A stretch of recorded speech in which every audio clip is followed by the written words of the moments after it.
Okay, been a couple days, but yeah, plenty of work to do, and the new King of the Hill isn't going to watch itself. So yeah. Freakier Friday. This is pretty good.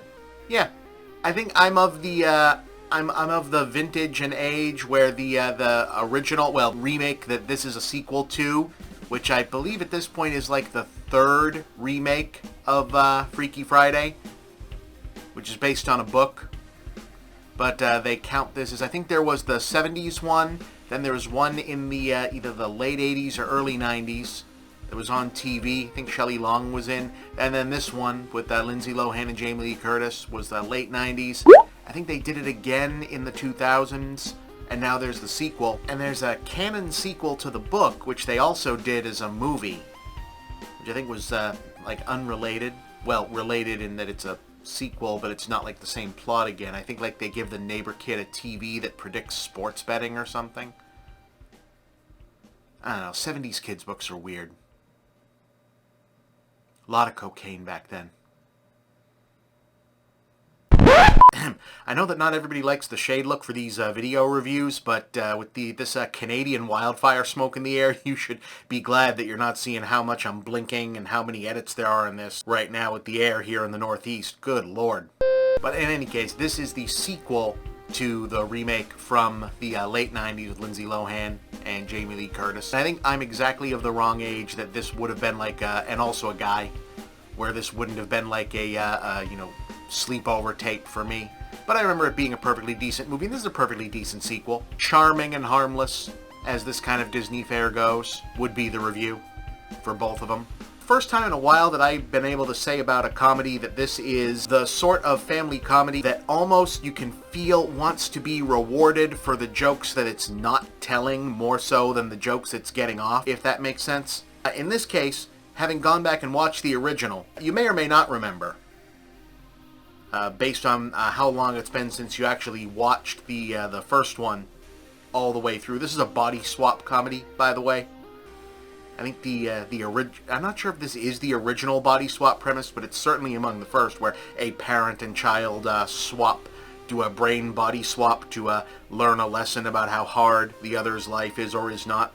In the original, the mother and daughter switch places, and the magical mechanism by which this occurs is done by a magic fortune cookie from a Chinese restaurant, and the original has a lot of very of the 1990s, what we would call politically incorrect humor at the expense of Chinese characters making sinister looks from off screen, and a gong sound effect playing when they go by, and lots of ancient Chinese secrets spoken aloud in broken English and heavily accented tones that would not fly today. So those characters that are behind that magic business once again appear in this movie, but really only appear basically so as to say, hey, we're very normal in this movie, so please congratulate us in the sequel for not doing that again. And also, in this new one, the new plot contrivance to make this different than the last time, since they can't have the two characters who switched bodies before simply do it again, because they would just know what to do again. Part of the point in this one is that they think they know what to do again, but don't. Instead of Jamie Lee Curtis and her teenage daughter swapping bodies, Lindsay Lohan is the teenage daughter, it is now Jamie Lee Curtis, now grandparent-aged, Lindsay Lohan as a mother-aged person, and Lindsay Lohan's own teenage daughter, and her soon-to-be stepsister, played by actress who I had to look up because I assume she's from a Disney Channel show that I don't know of because I'm not a young teenager myself. And her father, played by Manny Jacinto, who is Lindsay Lohan's fiance. And the two girls do not want their parents to be married. So this time the body swap is that Lindsay Lohan ends up in her daughter's body, and Jamie Lee Curtis' mind ends up in the stepsister's body.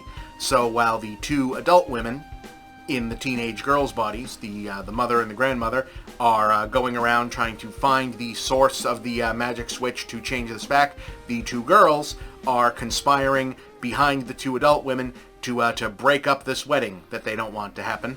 And in lieu of doing the generations of women don't get along because they are also just kind of avoiding the, oh, it's so difficult to understand each other, because the gimmick in this one is that they actually understand each other pretty well. They're more focused on whether or not they want this wedding to happen. That is the main focus here. The film also clearly wants the audience to notice, without it having to be spelled out, hey, we've jumped a senior citizen white woman into a young Indonesian actress's body, and we are making no jokes about that. I once knew a guy who was so Arab. How Arab was he?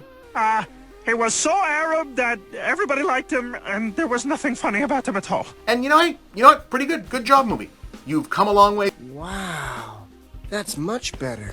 Everyone can enjoy that. And there are also no ageist jokes. They're avoiding both ends of sexist jokes. There's no, oh, aren't boys stupid jokes in this. Mark Harmon, as the husband, is a very put-together guy who is very supportive of the women and girls in his life. They're not doing any women are dumb jokes. They're not doing any aren't old people dumb jokes. They're not doing any kids don't get it jokes. They're not doing any women don't get it jokes. They're not doing any guys don't get it jokes. There's really no jokes at the culture or age clash or any other clash kind of jokes here. They're mostly just physical humor and situational humor jokes. And normally, when a movie wants to be noticed without bringing it up for not doing as many jokes as this movie doesn't do at the expense of its own premise, it is often kind of tiresome, because generally films that avoid doing what would otherwise be obvious jokes in a lesser movie is kind of tiresome. But here, it mostly ends up coming off kind of charming, to the point that you almost wish that there wasn't like a magical contrivance complication getting in the way of these characters. These are likable actors, mostly inhabiting a likable space. They have good chemistry with each other. When the physical humor happens, it comes off as good physical humor. You almost kind of wish that this was just a sitcom about people preparing for a wedding that they don't necessarily want to happen, and they could just hang out and do, for lack of a better word, an extended episode of a Modern Family type show just with these actors. The magical conundrum is almost kind of getting in the way of just a hangout movie, which is basically what I guess you sort of want out of a movie that mostly just wants to be charming and a good time for 90 minutes and hanging out with actors who are mostly here to be recognized and remembered for a slightly better movie that you kind of remember enjoying as a teenager.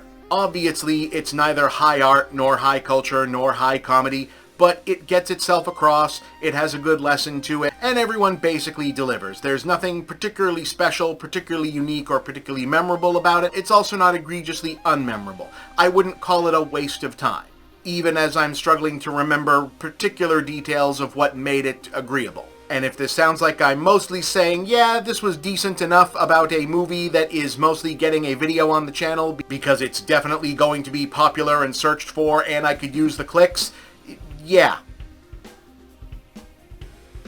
Also, hey, Chad Michael Murray still exists. Who knew? I mean, I guess I didn't not know that, but I definitely wasn't thinking about it. Nifty.